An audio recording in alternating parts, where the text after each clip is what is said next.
hello to those of you just joining at the moment. We'll just give it a few more minutes to wait for some other people to join, but welcome. We've got something to eat, something to drink, and enjoy the next hour or so.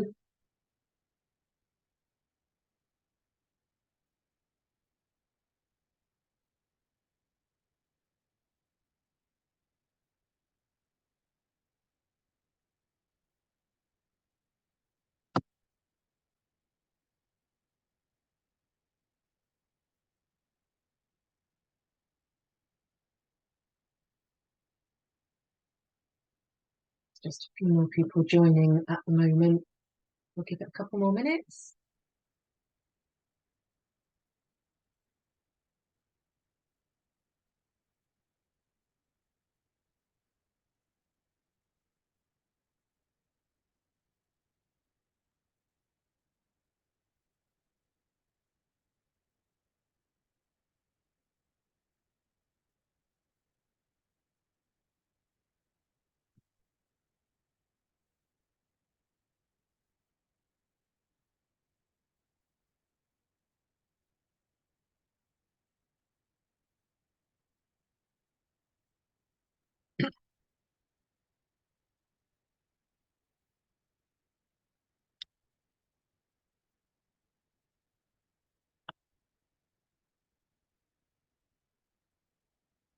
Okay, so let's get started. So welcome and thank you for joining me today on this webinar, Through Ways to Lead with Impact and Reduce Stress in a Small Business. It's lovely to have you here, so thank you for taking the time out of your day.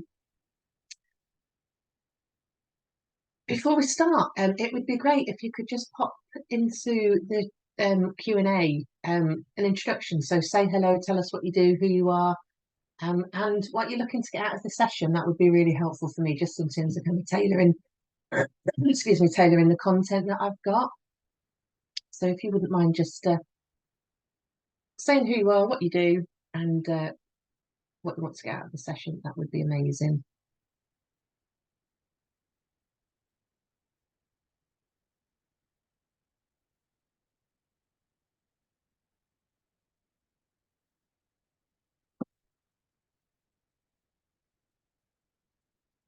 Hi Sally, hi Michael, hi Chloe, Charlotte. Yeah, so we've got people from recruitment, we've got hi Arwin, people from IT, solicitors, hi Dawn, Doggy Daycare. Lovely to have you all on board. So welcome. Today's session, we've got about an hour, just over an hour, to talk about leading with stress, or leading without stress, I should say, not leading with stress. I'm here to take it away, not give it give it to you. So who am I? So I'm sure you don't really want to know too much about me. You're more interested in the content, but just a little bit about me. I'm Chrissy, my business is You Transition, and I specialise in helping high achieving, results driven business owners to, first of all, first and foremost, get the best out of themselves and their teams. So through empowerment, really, and through that, through raising their own awareness and development, to reduce the stress that can come from not knowing or not feeling confident in what you're doing. So increasing confidence and therefore helping them lead with impact, and ultimately through that, helping them to create amazing employee experiences. And I quite often work with what I term accidental leaders. I'm sure you will have heard that terminology before. People who are either business owners or maybe in professional services, or even in corporate world, where you've been promoted into a position or your business has grown to the place where you're managing a team, but actually that wasn't necessarily what you intended to do from the outset. So you're great at what you do. You're a technical expert in your field of work or expertise, but managing the team or leading people wasn't something that kind of was necessarily there in your bigger plan when you started. My background is corporate operational roles, so I've spent a lot of my time managing and leading large teams of people in a corporate retail environment. And then I transitioned into corporate learning and development. So I've spent a lot of time then kind of transferring, translating, transitioning into the other side of the fence, designing and delivering programs that helped people like me when I started out to grow and develop and get the best out of themselves and their teams. I'm mum to Tyler. I've got a 14-year-old son and two amazing stuffies. And yeah, I love being outdoors and being in nature. So what have I learned on my journey? Well, three things come up consistently for me. So when I was a brand new leader, um, learning my craft and getting things right and getting things wrong and all the blood, sweat and tears that kind of comes with that. I'm from working with new leaders, accidental leaders and SME businesses now. There's three things that come up consistently. And those are the three things that I'll share with you today. The other thing that I've noticed and experienced in or with the people that I work with is that you're never done. There's always more that you can learn, ways that you can improve, build on, expand and grow those skills that you already have and the ones that you're learning. And the biggie for me is this bottom one. So there is a real difference between knowing something and doing something. So it doesn't matter what you do or how much knowledge you gain. The real test of growth and action and change comes from the application of that knowledge. So from putting it into practice and actually doing something with what you're learning, getting it right, getting it wrong, and building that flexible toolkit of skills that you can then utilize and develop and get the best out of. And without the three things that I've kind of, I suppose for me, learnt the hard way, but also consistently come up with the people that I work with, is that you get the results of poor leadership. And the results are the things that often cause us the pain. They're things that we see, that we feel day to day, but we don't necessarily always think about, well, actually, what got us there? What gave us those results in the first place? But we feel the pain, and that pain causes us stress. So my aim for this session is to share with you those three things that I've learned from partnering with businesses like yours, the things that I learned the hard way, that you can work on, adapt, grow, develop to create impactful leadership and reduce stress for yourself and your teams, to pack as much value in as possible. And there will be stuff in here that you can take back and apply in your business, that you can think about, reflect on, and then, as I say, go back and do differently maybe, or do more of in your business. And at the end, I've got some easy to implement tools or ideas, and an opportunity to give you an hour of my time really to work with you for free to help you think about what strategies you might have in place that you want to build on, or how you might develop yourself and your team going forwards. And obviously, as we go through, if you have any questions, then pop them in the Q&A, and I can keep track of those and hopefully answer those for you as well. So masterclass is in three parts. We're going to look at the problem first of all, the results and how it manifests in business, and then look at the solution and what you can do about it. So first of all, I'd like to do a poll. So just bear with me while I open this up. In your view, what are the biggest causes of stress as a leader? So either in your own experience, from you being a leader, or from you being led by somebody that's maybe caused you stress. So I've got, I could only put about 9 things on the screen there. So we've got things like workload and responsibilities, time pressure, managing people, lack of training, saying yes when you mean no. So just type or tick the ones that apply most to yourself, and we'll see what the poll says.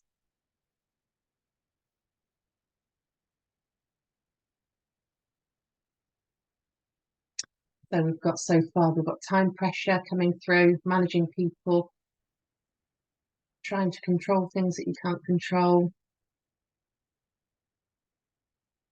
About another minute or so. Weak and unreliable team members.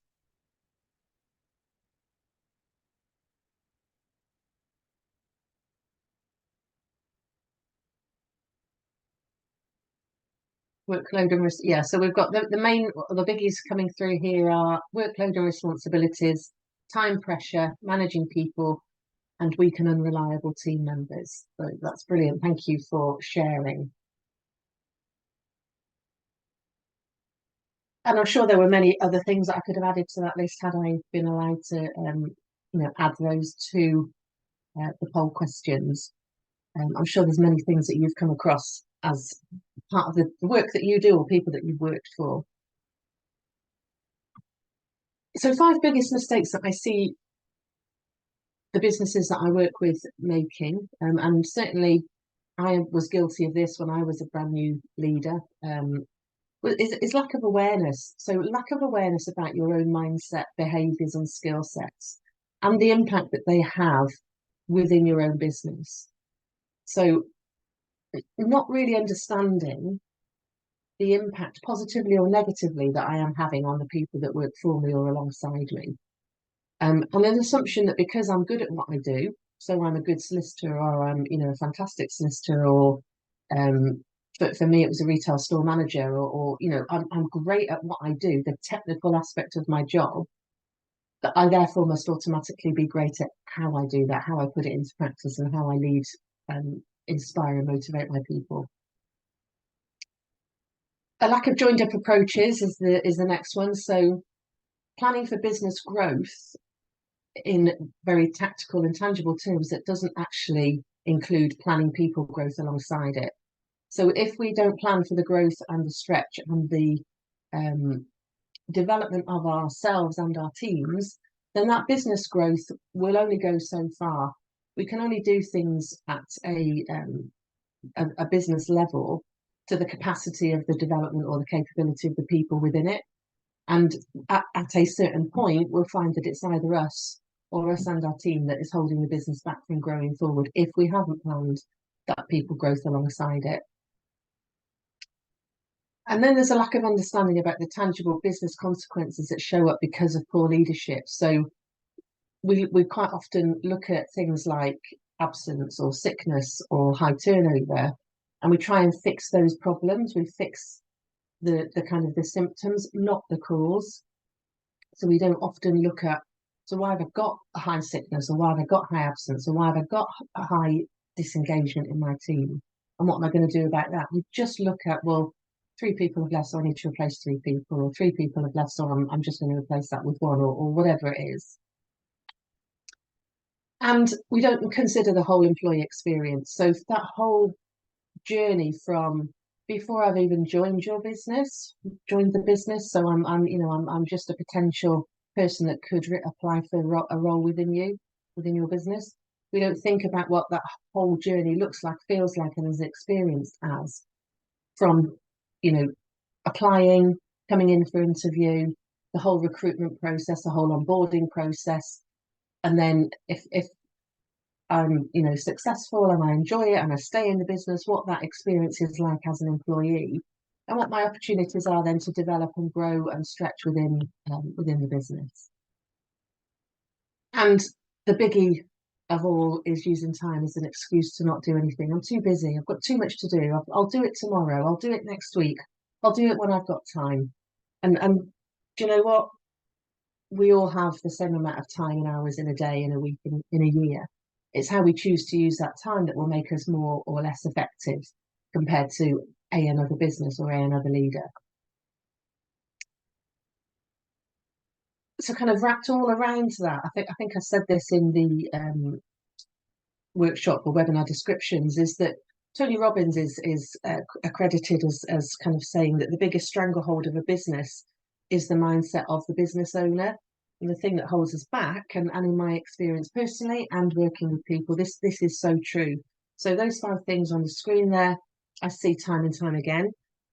But I also see from a mindset perspective, well, I've been on a workshop, so therefore I must have everything. I've been on a workshop, or my team must now know everything that they need to know, and therefore they come back off of the workshop the finished article. That's not the case. Training and that kind of thing is there to spark a light, to set a different perspective or an intention. It's, as I said in one of the earlier slides, it's about taking that learning, that idea, that change of perception, and doing something tangibly different with it as a result. That's the thing that's going to move you forward, and that's the thing that's going to ultimately help you relieve some of the stress of managing people for yourself, but also for your teams. So let's have a look at the problem in a little bit more detail then. So this is a typical journey of some of the small business owners that I've worked with. So just type in the Q&A if any of this resonates with you. So you train to be the best in your profession. So whatever that is, it could be in IT, it could be veterinary, it could be law, it could be retail, it could be solicitors. Well, soliciting's not the right thing to say, is it? Could be anything. Whatever you do, you train to be the best. You spend a lot of time learning and crafting and gaining qualifications or expertise, and you do it because you're passionate about it. You do it because you love it. And you've made, one of my clients wanted to do her job since she was 4 years old, and she just grew up wanting to be this job. And so she spent her life kind of working towards a place where she was amazing at it. And then she went to work for somebody else. Wasn't what she wanted to do longer term, but it was a means to an end, a means to starting her own business up. So she went to work for somebody else, but always had the view that she was going to set up her own business, which she did. So she set up as a sole person. It was herself. It was hard work, but it was hers, and it was what she'd always wanted to do. And she got successful, and her business grew. So she took on somebody. She took on a member of staff, and then she needed to take on somebody else. And one of those people was a close friend, a friend that she'd known for a long time, but also had grown up with in the profession that she'd kind of chosen. So they knew each other really, really well. They started to work together. But because they were friends and close friends, and they'd known each other in a different context, that started to cause some challenges. And what I notice is when people set up a business and you have 2 or 3 people working for you, it's quite easy, generic term, quite easy to make things happen in your business. You just tell people what to do, or you agree between you how it's going to work and what's going to happen. But what also happens at that point is that you are often unconsciously, setting precedents about what you allow and what you don't allow, and what your culture in your business is or isn't. That by the time you've grown to 4, 5, 6 people, you suddenly realize is that actually some of those things that just made your business tick or made it work when there was 1 or 2 of you doesn't now work successfully when you've got 4, 5, 6 people in the business. People, particularly if they've worked elsewhere, are used to having rules, guidelines, policies, procedures, systems. They expect different things. And sometimes that then in itself causes friction, but also for you as a leader, where you have different people expecting and wanting different things, you also caused yourself unnecessary stress because of the precedents that have already been set in the business that now need to be unset. Policies, lines and sand, etc., need to be maybe drawn up or reset or re-established. And that can be really hard. It can feel like people aren't listening to you, or maybe taking advantage of you, taking advantage of your good nature. And it can at times feel like maybe they're not taking the business interest the way that you are, that, it's your baby. They're not as interested in the business success in the same way as you are.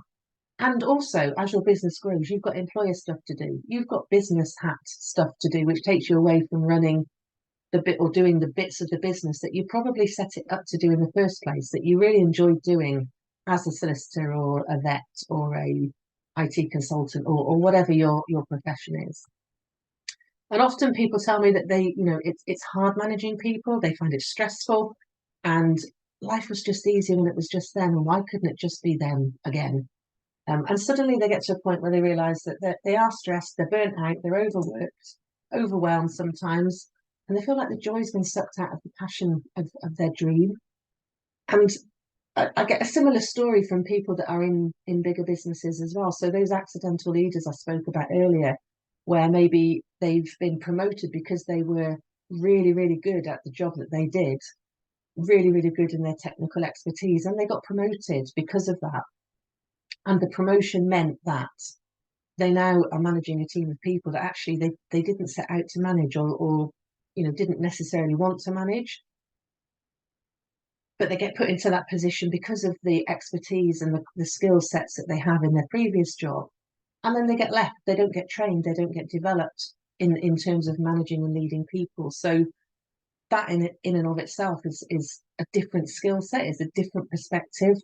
And you can't keep doing the job that you did in the previous role when you've been promoted and you're now managing people that probably do that job equally as well, or if not sometimes better than you did it. So whether it's corporate or whether it's small businesses, the kind of the pressure points are often the same.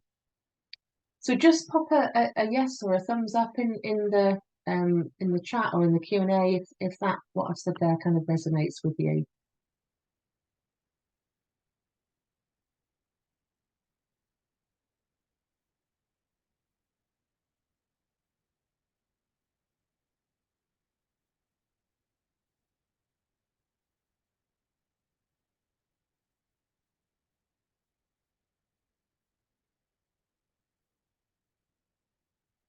So yeah, lovely, brilliant. Okay, it's frozen.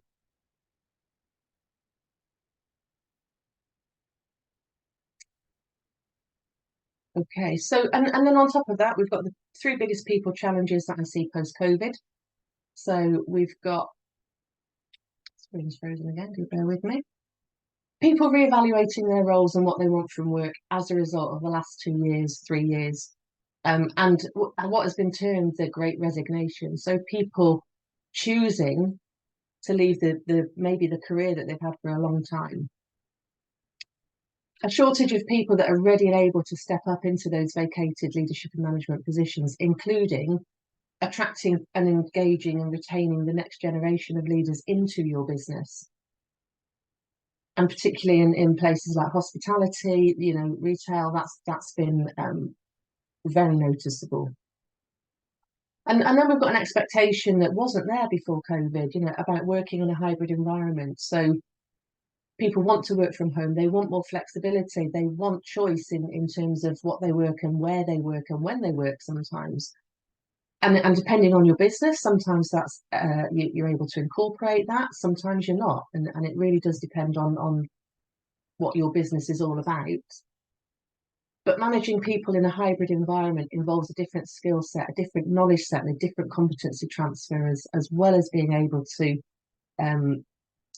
for yourself, as well as for your team, as well as being able to build relationships and communication and so on. So all of that adds up to causes of stress, but then we also can sometimes be our worst enemy, our own worst enemy. We do things to ourselves, sometimes consciously, sometimes unconsciously, that cause us internal and external stresses. So we've spoken quite a lot about the external stresses, but some of the internal stresses that sometimes we are aware of and often are not.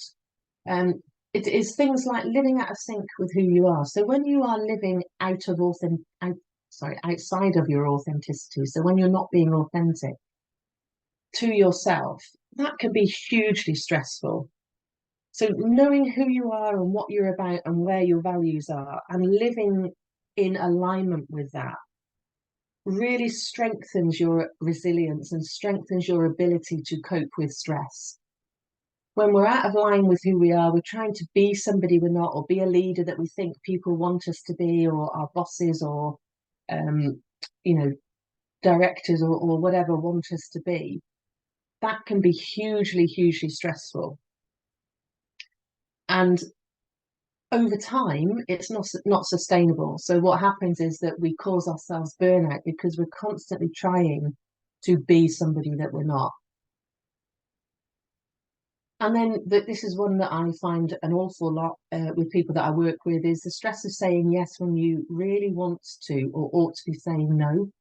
So because of a variety of reasons, it might be out of fear, it might be because you don't know how to say no, or because you think you can do what you've said yes to, or you think you're going to upset people. There are lots and lots of reasons why we say yes when we should say no. But knowing that we want to say no or we should say no and saying yes causes us internal turmoil. And that in itself, again, causes us internal stress, unnecessary and internal stress. Trying to control things that you can't control is another. So worrying about things that are out of our control, overly focusing, overly emphasizing, and going over and over and over about things that are outside of our control, particularly when we then couple that with saying yes when we really should be saying no, just adds to stress, adds to this sense of misalignment internally. And misalignment, again, hugely stressful for us. And then the last one, which a lot of you mentioned in the poll, weak and unreliable team members. Well, in my experience, people don't come into work deliberately to be weak and unreliable.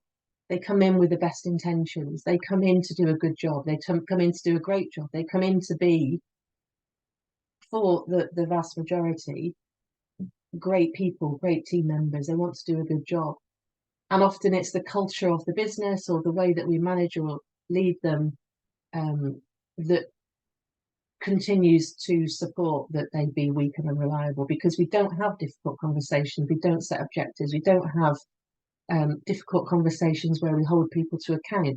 We let things pass. And going back to what I was saying on one of the previous slides about the precedents that we've set, we just kind of let things be because that's how they've always been. But then we moan about the fact that our teams are unreliable, or they don't do what we ask them to do, or they don't deliver in the way that we wanted them to.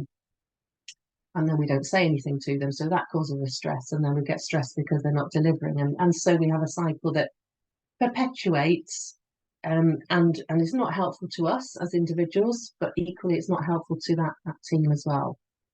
So again, just hands up or a smiley face or a suitable emoji. How does that kind of resonate with you? Have you seen that either in the business that you work in or leaders that you've worked for?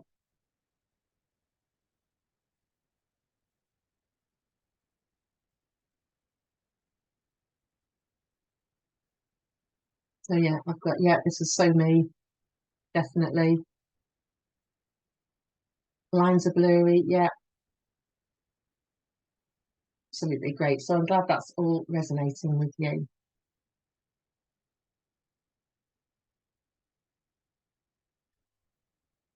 And then go back to this time thing. All of this we're trying to do with a different set of hats on. So we're no longer the business owner or the business expert that we set our business up to be. We're now wearing many, many different types of business hats, trying to keep our teams happy. We're trying to keep our suppliers, our clients, our, uplines or leaders, directors, or whatever they are happy. And we're trying to do it in a busy day-to-day work environment. So time is of the essence, and time is often the thing that is put there as the excuse to not do development, to not take stock, to not focus on the people stuff, which actually is the thing that ultimately will drive your business forward. So final part of the problem is one of my favorite models. Research has shown that leadership behaviours are crucially important in delivering business performance. So whatever you do, whatever you say or don't do as a leader, directly influences and impacts your employees' attitudes. And their attitudes obviously impacts and influences their own behaviour. And those are the things that impacts your business performance. So whatever you do, whatever you say, whatever you don't do, whatever you don't say, you are always being watched, and you are always being observed, and you're always being judged by your team. They are always watching, looking, learning, listening, making judgments about what's going on for you, and that ultimately is impacting your business performance. So if you're in a business that's growing, that's great, but just ask yourself, how much more could I be growing if I did things differently, or I did more of some things and maybe less of other things? If you want your business to be growing more than it is, again, what is it about you as a leader, or the leaders in your business, that might be at this moment in time holding you back from impacting your business growth in a more positive way?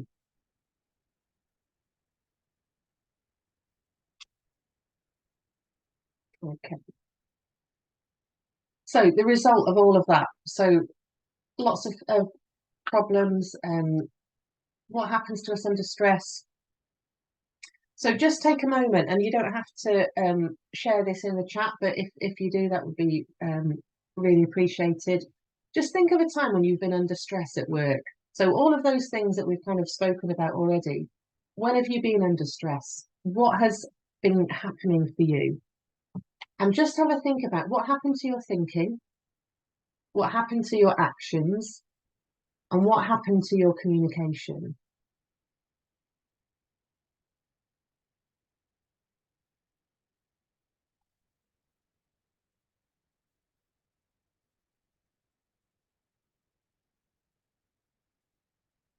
And maybe if you've been on the receiving end of somebody who has been extremely stressed, what was happening to their thinking, their actions, their communication? What did it feel like? What was it like to be in that environment?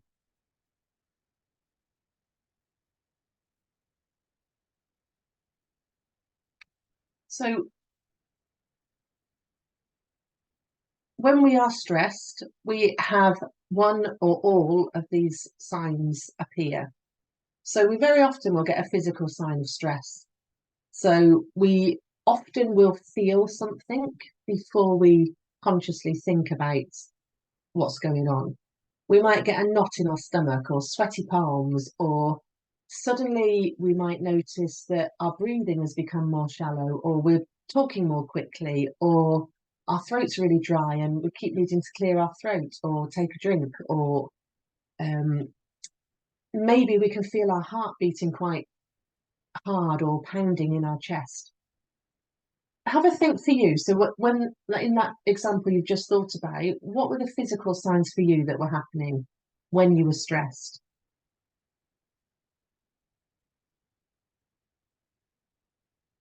The next thing that we experience is an emotional response. So we notice that we have a feeling of an emotion.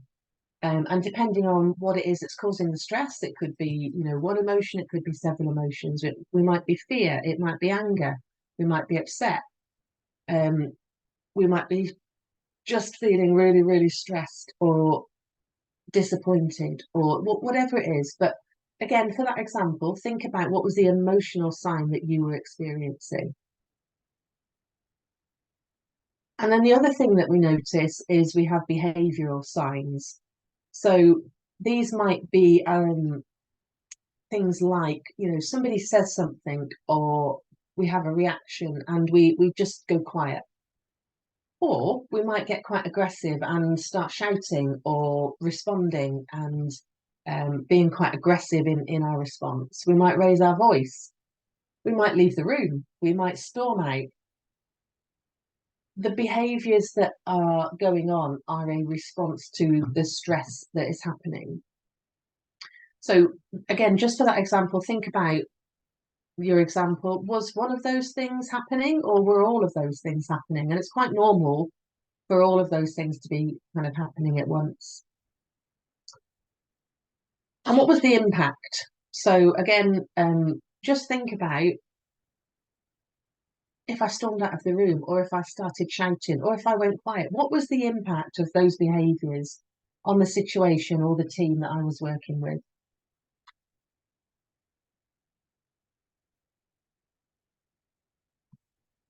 Now, in small doses, these kind of symptoms or outputs of stress are can be sometimes quite helpful. So they are the thing, if you're feeling butterflies in your stomach before a presentation, for example, or maybe you've got a few, sweaty palms or whatever. Sometimes those are the things that will enhance our performance. They will make us perform better in that moment. But sustained stress, sustained pressure, stress, overwhelm over time leads to burnout. And obviously in those situations are not helpful. They will damage us both physically, emotionally, mentally. They'll affect the performance of the business, but also they will damage the team and relationships, and sometimes individuals within the team as well. So what are the outputs of stress in our business? Well, one of the biggies for me is high sickness and absence. So when you have stressful situations in business, you see it in the outputs, but you don't necessarily, or in my experience, people don't always necessarily make that connection between what's going on and the high sickness and absence. So people will use sickness as an excuse to not come in, when perhaps maybe if they were feeling less stressed or less overwhelmed, they might come in if they were just feeling a bit off the weather. You might have absences for random reasons that perhaps you didn't have previously.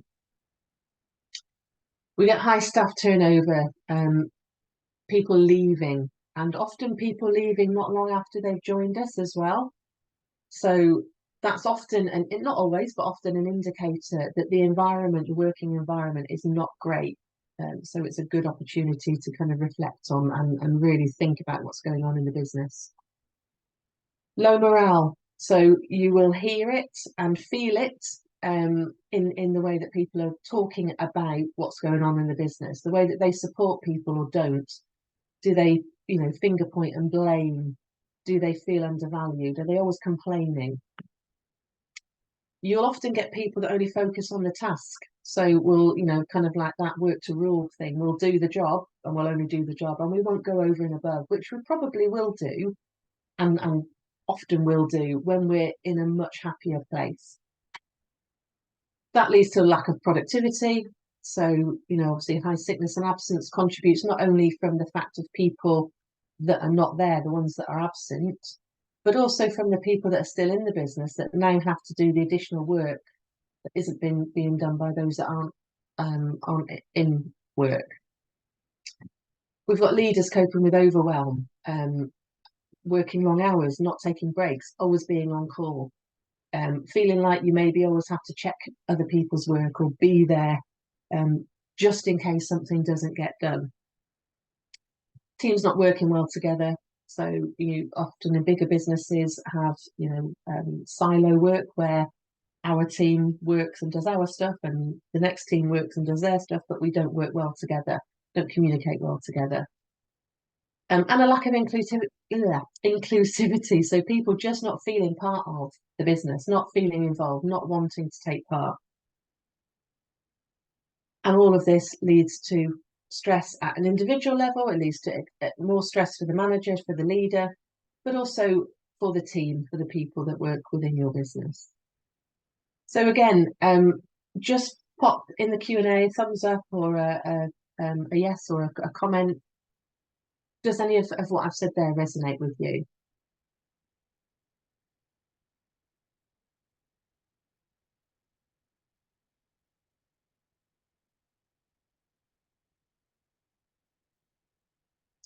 Yes.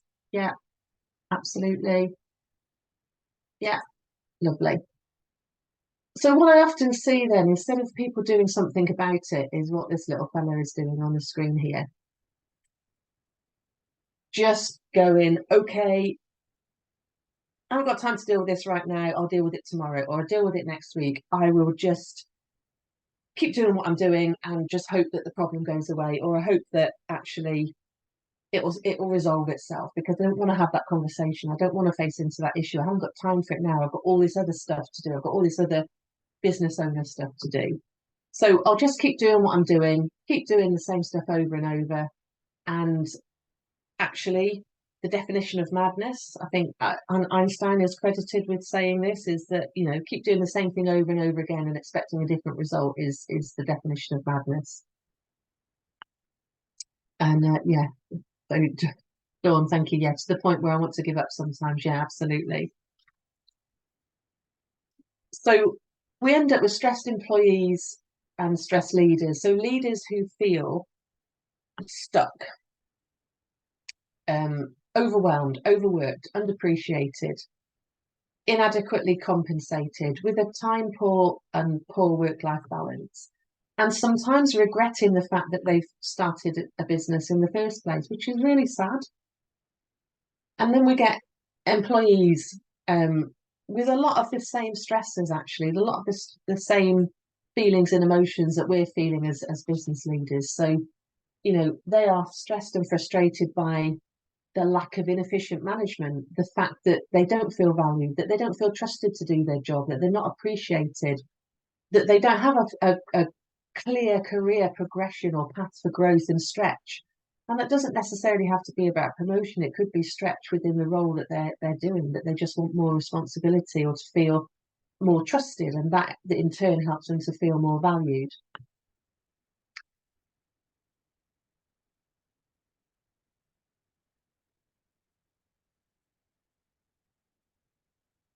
But the good news is it's not your fault. You'll be very happy to know it is not your fault. We all do the best we can with what we've got at the moment in time that we've got it. And do you know what? Very often we are not trained. We are not given the support to do what we need to do. So very often, and my experience on a personal level as well, is that technical training or the thing, the field, the expertise that we are, grown up in the business that we do often does not involve any management or leadership training. We have to learn what we know for ourselves, kind of on the hoof, on the job, and kind of get along. And sometimes we'll go out and do something about it, but for many people, we just get really busy doing what we're doing and just trying to cope and juggle all those hats or spinning all those plates that we've spoken about previously. And then sometimes we have businesses that grow really quickly, and that means that we need to take on people, and kind of we've got a team before we knew it, and it wasn't really planned, or it wasn't planned within those timescales. It just kind of happened. But I know I've got this team, and I feel out of my depth because I'm not really sure what to do. Sometimes people tell me that leading people is a pain in the bum. It was just easier when it was them, when they didn't have to worry about managing a team and leading people and dealing with all the questions and thinking about things that just comes with managing and talking to people. And they often feel out of their depth. And quite often they will say, "I wish I could just do," insert whatever profession you like. "I wish I could just be a solicitor again. I wish I could just be a fee earning solicitor and not worry about the rest of it. I wish I could just be a fee earning vet and not worry about the rest of it." And another one that comes up for me quite a lot is, "I want to retire, but I can't. I can't see an end to this because there's nobody ready in my business that can take my place. Can't see when I can step away. I can't see how to get out of this." So without focusing on yourself as a leader, without focusing on your leadership team, if you have a team, you will continue to get very little change in behaviours and habits in your business, and therefore you will have very little change or impact to the results, because remember, leader behaviours gives you business results. There will continue to be a resistance to change in your business, resistance to new things, resistance to things being done differently. Problems will remain unsolved. There will be potential causes and issues of conflict where people don't agree or maybe feel that they are being asked to do more than somebody else. There will continue to be poor communication and miscommunication. There will be, therefore, a lack of innovation and creativity. When you have a resistance to change, when people feel undervalued, you stifle creativity, you stifle innovation. And all of that leads to and continues to build and grow stress, anxiety, burnout, overwhelm, and all of that stuff that we've spoken about so far. And that lack of growth, both personally and at a business level, impacts not only you, but the growth of your business and the growth of your team. With a lack of motivation and ultimately procrastination, because we're just waiting for something to change or waiting for the right time, waiting for the time to change. So What's the solution? Well, I've just got some things on the screen there. I won't let you read all of those. Um, you can go and check out my LinkedIn profile if that's of interest to you. Um, just on the screen, there's some of the people that I've worked with and some of the experiences that they've had with working with me. And at the end, I've got an opportunity, I mentioned it at the beginning, to book a 60-minute strategy call with me. So it's free of charge. It's just an opportunity with no expectation, just for you to talk about what's going on in your business. And if some of those things that I've spoken about already have resonated with you, then let's book an hour. I guarantee you'll get some value from it. We can talk about what you can do more of, what you can do maybe differently, and just help you come up with a strategy to move either yourself and your team forward. So in my humble opinion, the solution is relatively simple, although it's not easy. And that's really what leadership is to me. It's simple, but it's not easy. It's about the what you know. So what the knowledge, the skill set, and then the how. So how you apply that skill set and knowledge. And as I said in the beginning, just knowing something and continuing to grow your knowledge and doing nothing differently will not make a difference to you, will not make a difference to your business, and will certainly not alleviate the stress or any stress that you or your team are feeling. Before we can do anything, we need to lead ourselves effectively and learn how to do that. And it is a learned skill. So leadership is something that is absolutely learnable. It's not something that you're born with, although some people have attributes that they are naturally born with. But it's about being able to lead ourselves effectively and lead ourselves consistently in a way where we are moving forward and learning and growing and learning and growing and reflecting and learning and growing. Because if we don't do that, we can't lead others effectively. It's about managing the now and the future as well. So we always have a kind of like our juggling hat on. We need to manage the here and the now to deliver the business results for the here and the now. But actually, we need to have that holistic view, that stepping out and looking at the future as well. So our people plans, our business plans always need to be about delivery for the now, so that we make sure we've still got a business that's delivering outputs for, from a profitability perspective, but also a client perspective. But we need to think about what we're putting in place now for the future, because the future will be here before you know it. It needs to be personal. So it's very much about this alignment to self. So it's about finding your own way, not trying to be something that somebody else or other people want you to be or what you think you ought to be. It's very much about finding your own authentic leadership self and taking the time to constantly evaluate, assess, learn, develop, and grow those skills. So what are the three things that I experienced myself, and also from working with individuals and small businesses and leaders? These three things. So first of all, clarity. So this goes back to knowing yourself and being really clear about what you stand for as a leader. So who are you? What is your authentic self? What are you all about? What is the leader that you want to be? What do you want to stand for? What do you stand for? And how are you living and breathing that every day in your business, in what you do and how you do it? Because if you're not, you will not be leading with authenticity, and that will be causing you stress. You will be working out of alignment with who you are, and that is only sustainable for so long. Equally, the people in your business will know that, and so will your customers. Your clients will see that very clearly, because you will be trying to deliver something that is out of alignment with who you actually are. And being out of alignment affects so many aspects of your business. It affects how you communicate, it affects how you deliver, it affects how you sustain things long term. So one of the things that I do with work when I work with people is establish or help them to get really clear on what it is they're about as a leader. And that goes from working on their inner self. So their values, their beliefs, their mindset, mastering that whole inner game about how they see themselves and how they come across, how they show up really as a leader, and how they create the shadow of the leader that they want people to follow. But it's about clarity of the role that they do.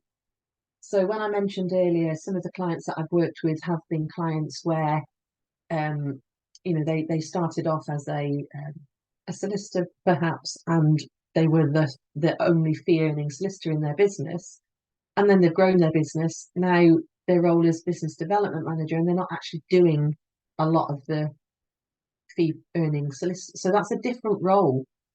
I still have the badge of solicitor, but actually I'm now doing a completely different role in my business, and I don't know what that looks like. I don't know what it sounds like. I don't know what to be. So we really help people get clarity of what does that look like? And if you step up, what does that then mean for the people that work below you and the roles that they now need to be doing instead? Then it's about clear communication. So this again, on so many levels, it's about internal communication with yourself. So if you're not clear on what you are as an authentic leader, who you are as an authentic leader, you will not be talking to yourself in a clear and succinct way. Your inner game will be out. The voices that you have in your head, the things that you say to yourself will be out of alignment. And you'll not be communicating effectively to yourself, which will mean that you're not communicating effectively and clearly to your team, and therefore your customers, and so on, your marketing and all that kind of thing.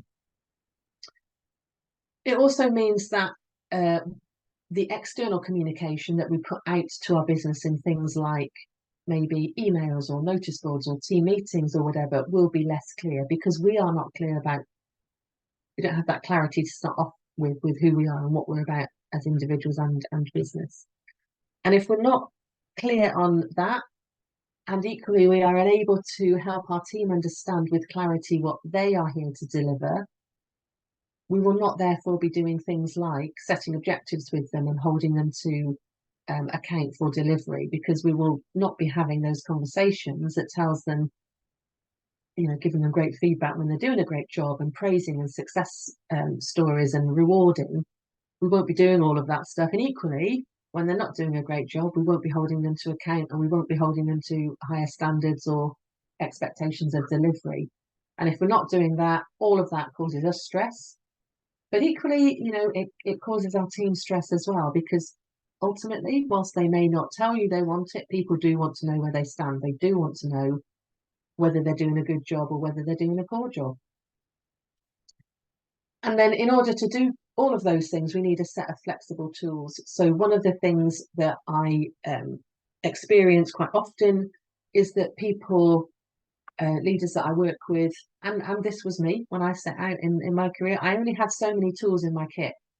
I only had so many ways I could communicate or influence or hold people to account or, inspire people. I only had so much. And when I was done, when that thing I tried didn't work, I just tried to do it more of it. And that in itself, when I didn't get a different result or I got the same result as before, just made me more stressed and more frustrated.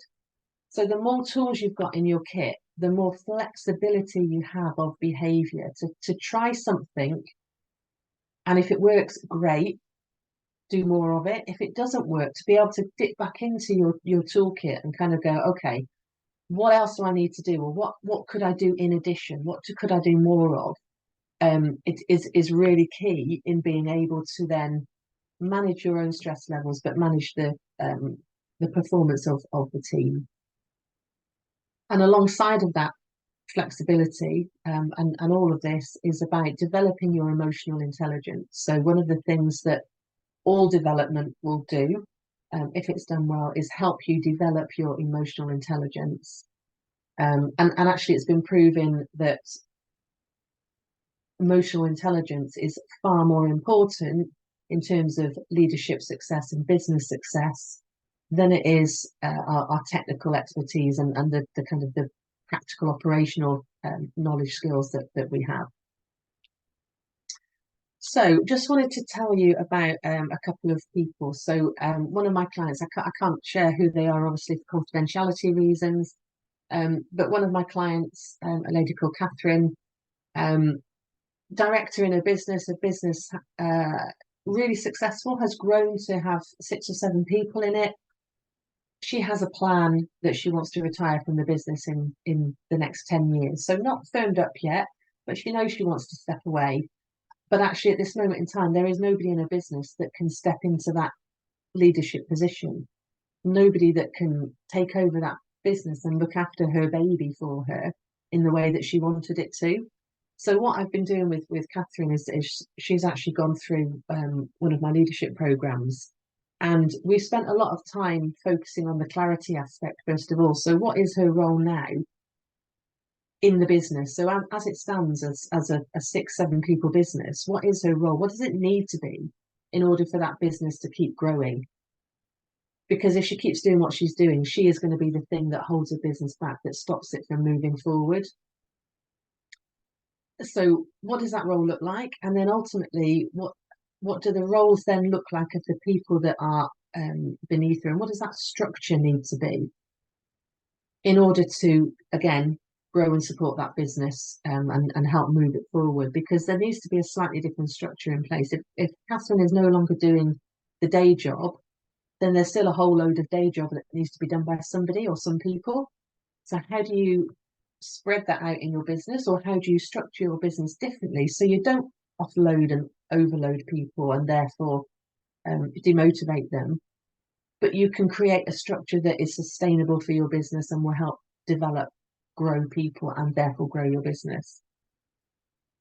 And therefore, what does those roles look like of the team in this new structure? And then we spent quite a lot of time putting her number 2 through some leadership training and development. So her number 2 was going to step into a position where she was now managing the team, so Catherine could step away and go out and do business development stuff.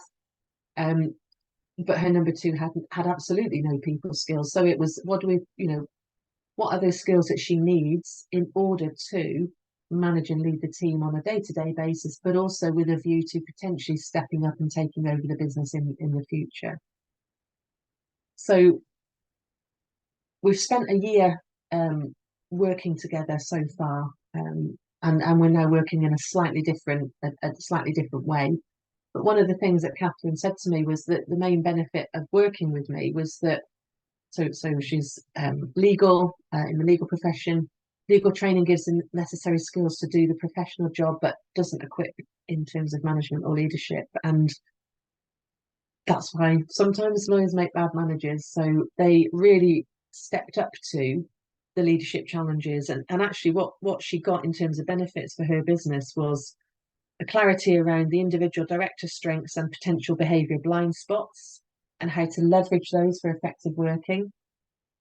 Greater clarity on the day-to-day, the accountabilities for each person in the team.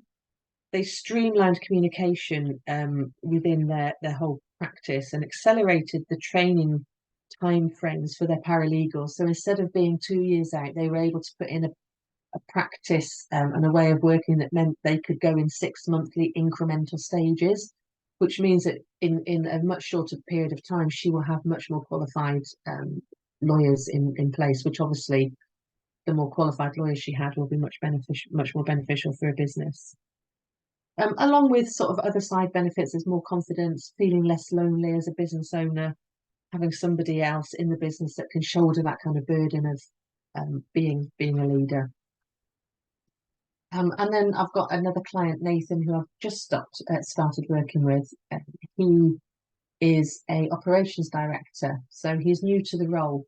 There's been 2 businesses that have merged. Both were family-owned businesses. They've now merged to become one business.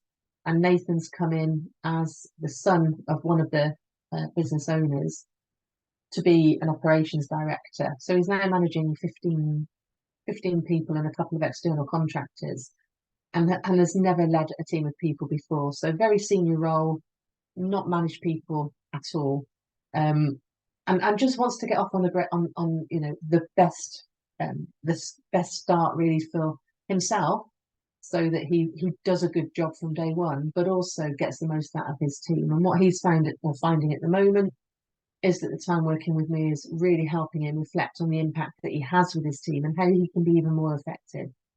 And also about how it's benefiting some of the relationships that he has outside of work as well. So leadership development doesn't only benefit you within the day job, it benefits you within all of your relationships as well.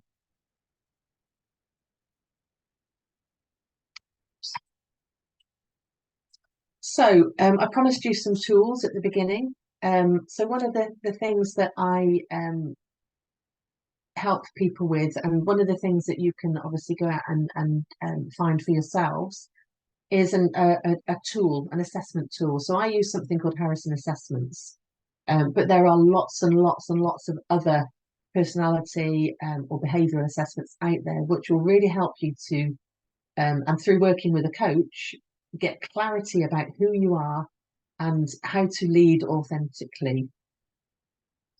So I mentioned I use Harrison, it's the one that I use because it marries up so well to leadership. So there are 12 leadership paradoxes. It provides insights and strengths into where those development gaps are, but also where your strengths are genuine strengths. And it also gives you insight into how you react under work-related stress and pressure.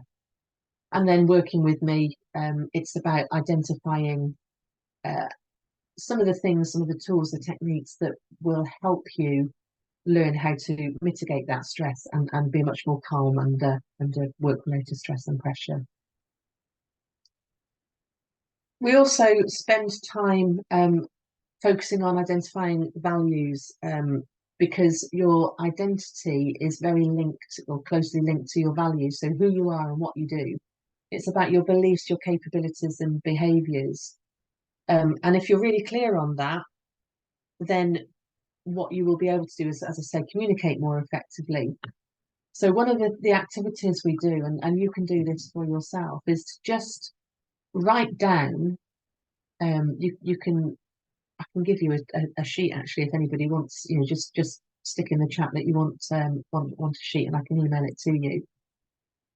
Or you can just search online, capture the values that you think are really important to you. Just do a dump of all of the things that are really, really important to you and capture them on a piece of paper. Then go away and come back to it and look at ringing, circling, whatever, highlighting the ones that are really, really important to you. So of the ones that you've captured, try and identify 10 that are really, really important to you. And then capture 5 of those 10 and then whittle it down to 3. And what that will do is really help you to start to think about what are the values that are really truly the biggest priorities for me. Because why that is important is that actually our values inform our beliefs, and our beliefs inform our behaviours, and our behaviours and our beliefs inform our judgments and our decisions. So whatever we're thinking about, whatever judgments and decisions we're making come from our values and our beliefs, and very often they are at an unconscious level. So we just do them, we just behave, we just be in a very habitual manner, and we don't often think about consciously what we're doing. So this whole values exercise will help you think about what's important, what's really important, and what's really, really important, and then how is it impacting the way that I am with myself, the way that I am with my team, and how is it driving my communication, my judgments, my decisions, and therefore my actions? And in what way is then that supporting the business? Or not, as it might be. So sorry, just a couple of you saying, yes, there will be a recording. We've only got a few more minutes left anyway, but I will send the recording out, and yes, I can send you the sheet. If you can pop your email address into the chat, that would be great. I'll get the sheet over for you for the activity.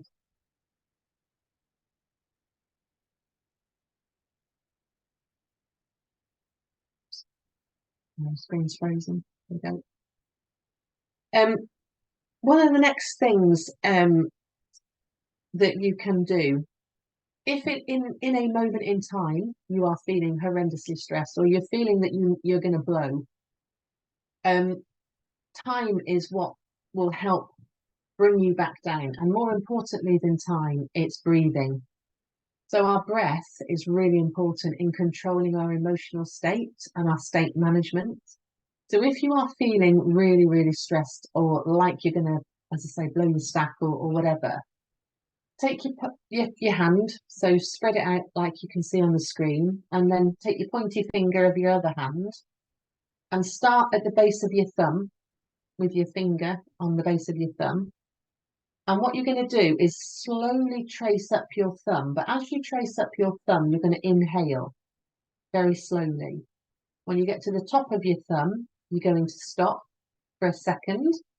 And then as you trace down your thumb, you're going to breathe out again slowly. So it's not a race. This is about doing this slowly and with focus. So you need to look at what you're doing and just breathe out as you come up your thumb, pause on the top. Breathe in as you come up your thumb, pause on the top, breathe out as you come down your thumb, pause at the bottom, come out, breathe in as you come up your finger, pause at the top, and so on. And do that as many times as you need to until you find that your breathing is slowing down and your emotional state is calming down. The way that this works is in a couple of ways.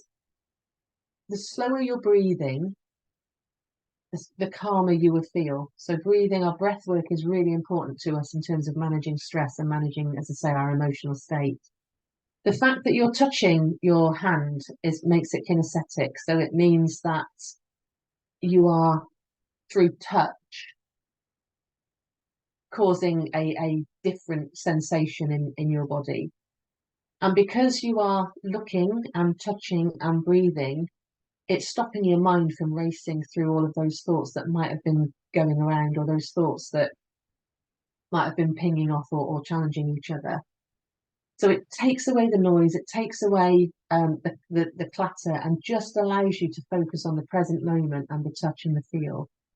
And that will slow down your breathing. It will give you time, and it might only take 2 or 3 seconds. It might take a minute, but that time will allow you to then start from a much calmer place. And when we are calmer, when we're behaving from a calmer, more controlled place, we are able to make better decisions, more conscious decisions that aren't driven by emotional habitual behaviours. They're driven from conscious choice, and therefore are much more likely to be effective in their output and in their interaction.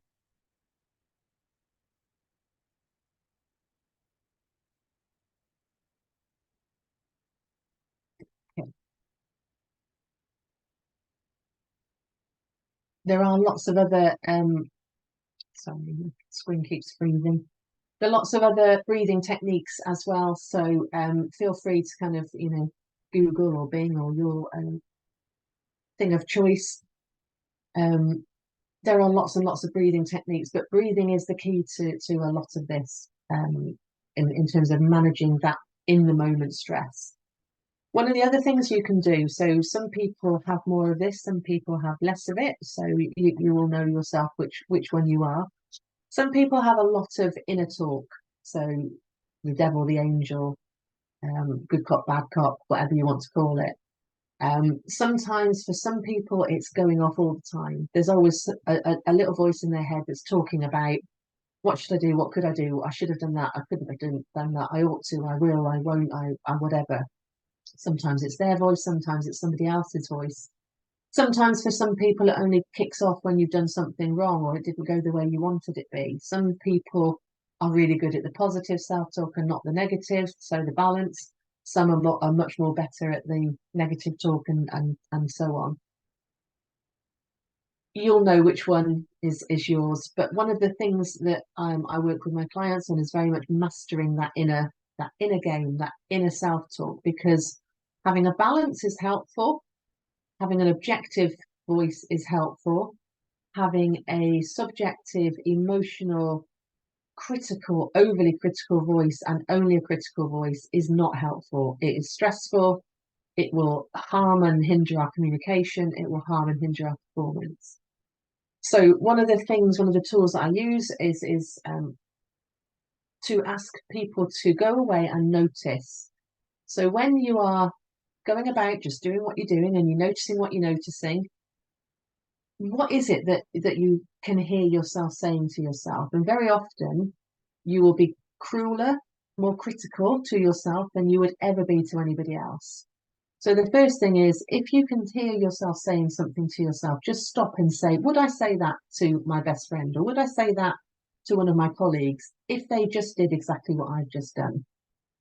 And probably 99% of the time we wouldn't. We would say it in a much kinder, even if it's still development or kind of more critical feedback, we would still say it in a kinder way than we would say it to ourselves. So reframing negative self-talk is the first key. So recognize what you're saying and then try and capture it. So if you can notice what you're saying, so it might be, I'm really bad at this. Oh my God, I can't talk. Oh my God, this never goes the way I want it to. I'm useless. I could have done that so much different. They think I'm a waste of space. Whatever it is, just write it down. And then I would challenge you to, in that moment, if you can, but if not, to go and grab a cup of coffee or a beverage of your choice and reframe it.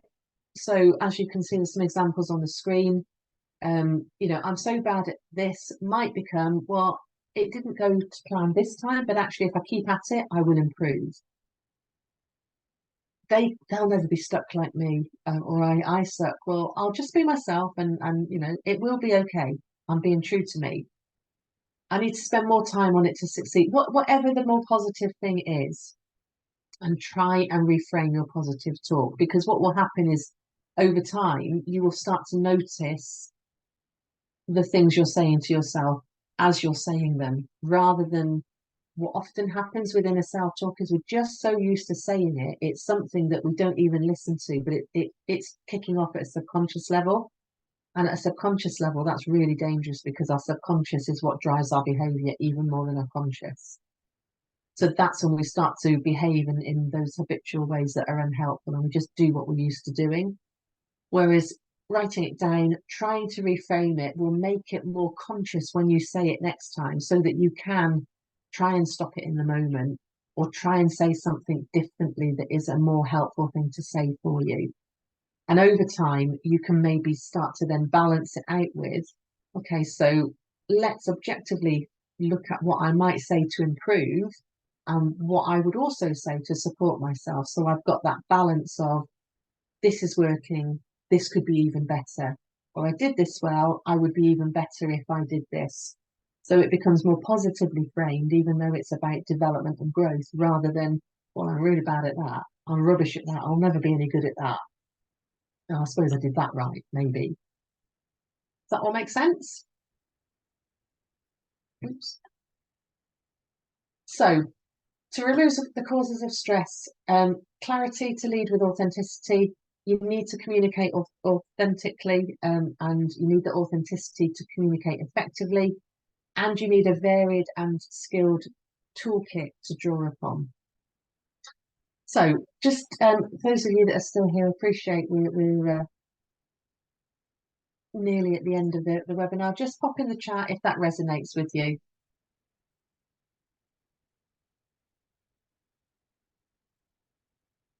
Or if that's been helpful.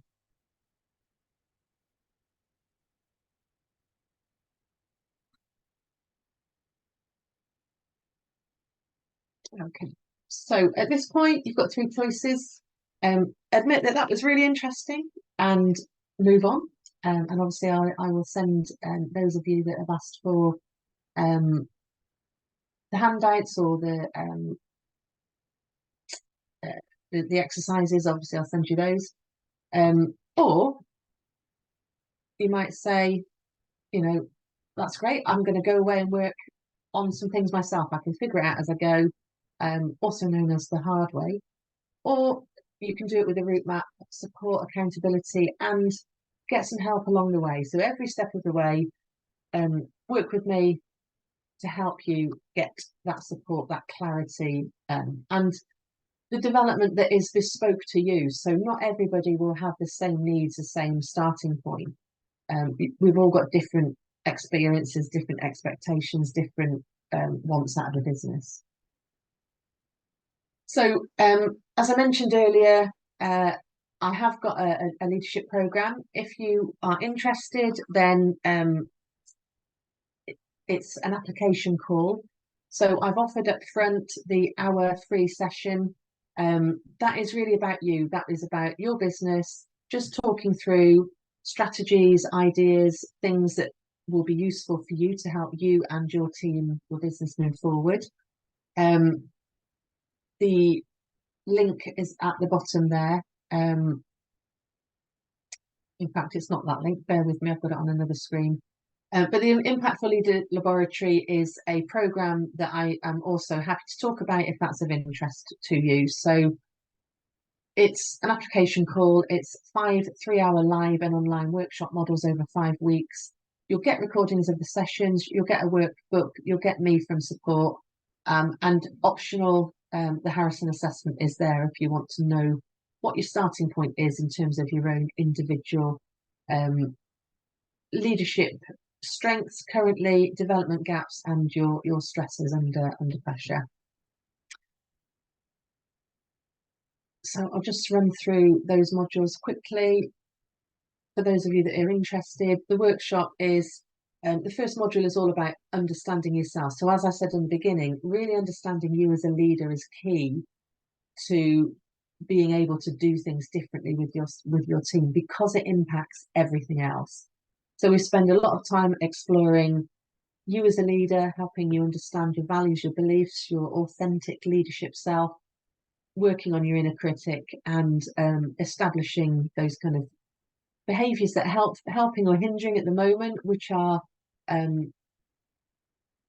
supporting you and growing you as a leader, or which aren't. Module 2 is about setting the direction for your business. So that whole thing of vision, purpose and goals, so that clarity, being able to communicate it effectively, and communicate that through your team. Module 3 is about conversations that make a difference. So how do I identify those conversations in the business that are going to be really powerful? The ones that are transactional, so just get the stuff done day to day, and the ones that are transformational, that will really make a difference to how my team are motivated, inspired and engaged. Thinking about what gets in the way in your business, and then kind of sharpening some of those communication skills around that. So things like questioning, listening, feedback. Module 4 is about understanding the dynamics of a team. So getting you to think about your team structure. So what is good practice in terms of motivating and engaging a team? What makes a dysfunctional team? And then how might that apply in your business? So what's working really, really well that you want to do more of? And what might be some of those things that you want to put in place or tweak to help you manage that team more effectively? And then module 5 is all about managing judgments and making sound decisions. So all of the stuff in the other modules goes really or comes through to making sound decisions. So understanding how our values impact our judgments and our decisions and our beliefs, and what that looks like in your business. The challenge between having control and influence and compliance in a business, and then the art of effective delegation and accountability, and making really, really useful decisions. So if that's something you'd like to talk about on the call as well, then happy to do that. But as I say, the call is really about giving you some real value in terms of helping you think about where you are now, where you'd like to be, and how you'd like to get there. So the link is on the screen. That is the proper link, or obviously there's a QR code. If you would like some sessions, I've got 6 available. Book a call now. That would be amazing. I would love to chat with you. But I hope that's been really, really useful. So thank you all for joining. Thank you all for staying, and thank you for interacting in the chat. It really makes it a pleasure to when people are interacting. It's quite hard when you're talking at a webinar screen and nobody's interacting back. But yeah, thank you very, very much, and I look forward to seeing some of you on the call. Take care. Have a great day.